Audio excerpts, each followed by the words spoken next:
All right, just a couple of thoughts. One that's sort of deeply cosmic and another one that is fascinatingly disturbing, I think.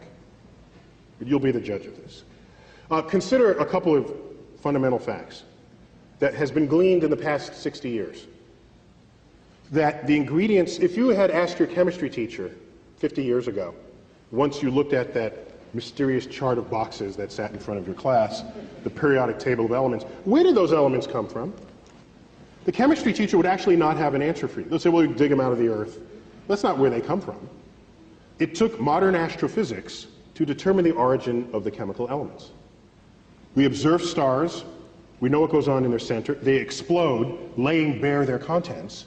And what we have discovered is that the elements of the periodic table, that which we are made of, derive from the actions of stars that have manufactured the elements, exploded, scattered their enriched guts across the galaxy, contaminating or enriching gas clouds that then form a next generation of stars populated by planets and possibly life.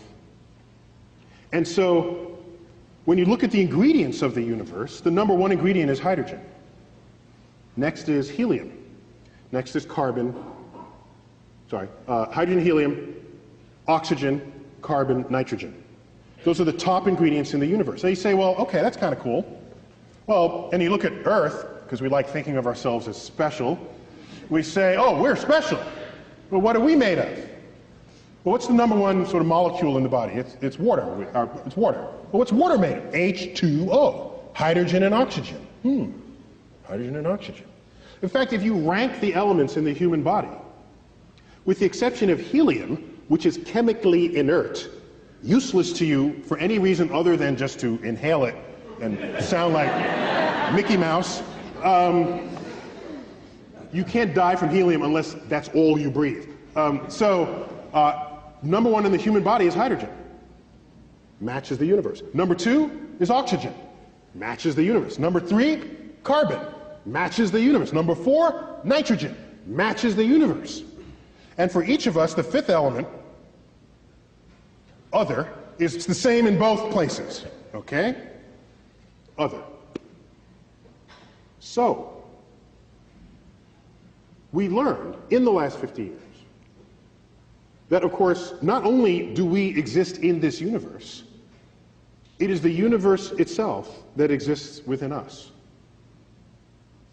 And had we been made of some rare isotope of bismuth, you would have arguments, hey, we're something special. But there are people who are upset by that fact, saying, well, that mean we're not special? Well, I think it's special in another kind of way. Because when you look up at the night sky, it's no longer we're here and that's there. It's that we are part of that. And that association, for me, is actually quite enlightening and ennobling and enriching. In fact, it's almost spiritual, looking up at the night sky and finding a sense of belonging, given what we've learned about the night sky. And so now we have ourselves. Now, are we alone in the universe? We're made of the most common ingredients there are. And our chemistry is based on carbon. Carbon is the most chemically active ingredient in the entire periodic table. If you were to find a chemistry on which to base something really complex called life, you would base it on carbon. Carbon is like the fourth most abundant ingredient in the universe. Isn't that rare? You can make more molecules out of carbon than you can all other kinds of molecules combined. So if we ask ourselves, are we alone in the universe? It would be, in spite of my diatribe about UFOs, I tell you in the same breath that it would be inexcusably egocentric to suggest that we are alone in the cosmos. The chemistry is too rich to declare that. The universe too vast. There are more stars in the universe than grains of sand in all the beaches of the world. There are more stars in the universe than all the sounds and words ever uttered by all humans who have ever lived. To say we're alone in the universe. No, we haven't found life outside of Earth yet. We're looking, haven't looked very far yet. Galaxy's this big, we looked about that far. But we're looking. And how about life on Earth? How is it hard to form? Just because we don't know how to do it in the lab doesn't mean nature had problems. So it may be, given that information, that given the right ingredients, which are everywhere, life may be inevitable, an inevitable consequence of complex chemistry.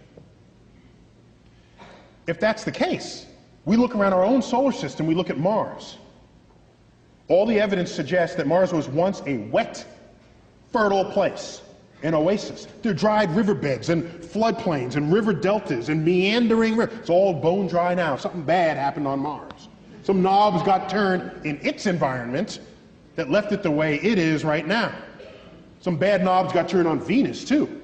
Runaway greenhouse effect. You saw the clip on that. 900 degrees Fahrenheit on Venus. Some knobs got turned there, too.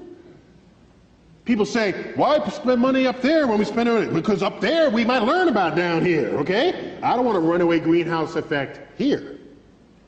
Venus is the best example in the solar system of a planet gone bad. Let's learn about that first. So, it turns out we learned that asteroid impacts, when they hit, can cast rocks in the surrounding areas into space with escape velocity, so they never come back to the planet from which it was launched. If Mars was wet and fertile before Earth was, as all evidence suggests, and if Mars had life before Earth had life, it is possible for there to have been bacterial stowaways in the nooks and crannies of the rocks that were cast into space. There's some hardy bacteria that we already know exists on Earth. Survives extreme temperatures, pressures, freeze-dried, reconstituted, radiation. The hostile environment of space would be nothing to some of these bacteria. It may be that life on Earth was seeded by bacterial stowaways on rocks that were cast free from Mars. This is a plausible scenario that's called panspermia, the transference of life from one planet to the next. If that's the case, that makes all of us descendants of Martians. I want to alert you in advance. Now, let me give you a disturbing thought. A fascinatingly disturbing thought, and we'll leave you on that note.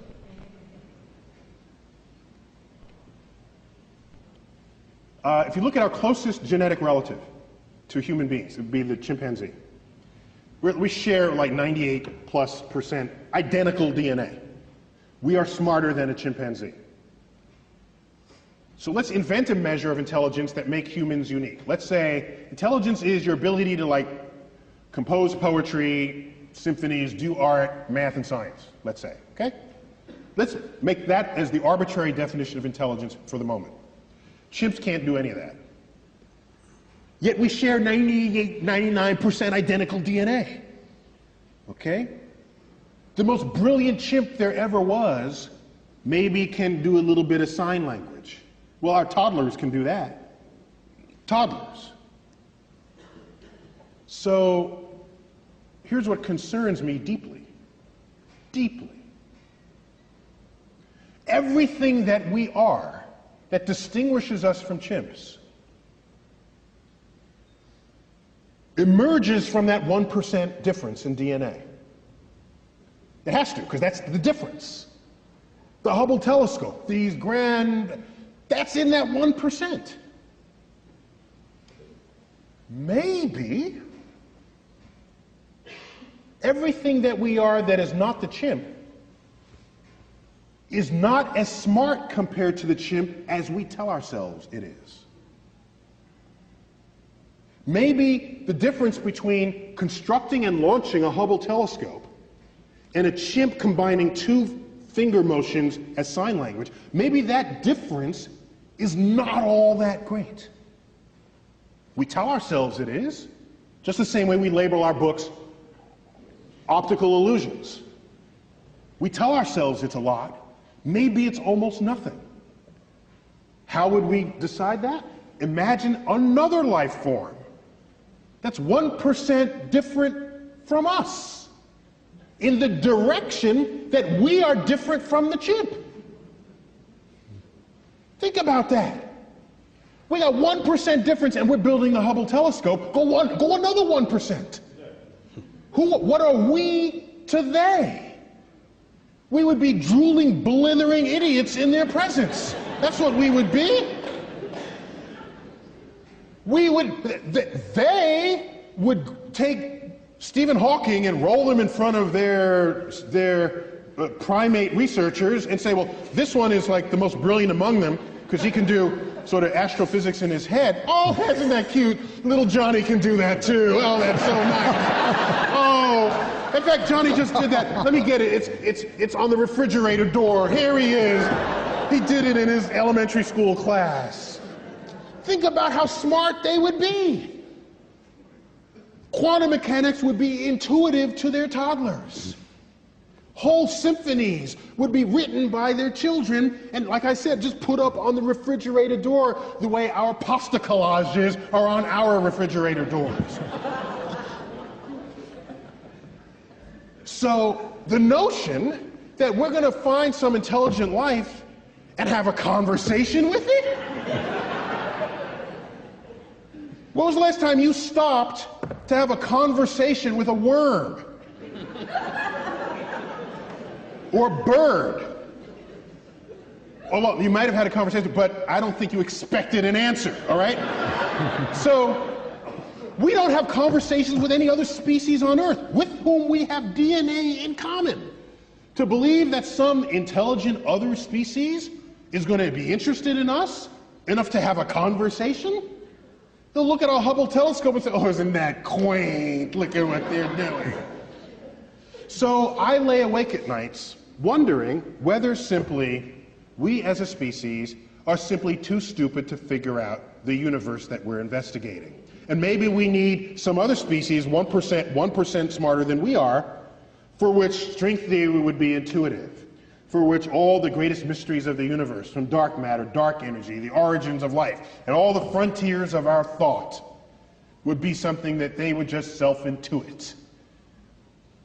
I'm jealous of that possibility because I want to be around for those discoveries. Thank you all.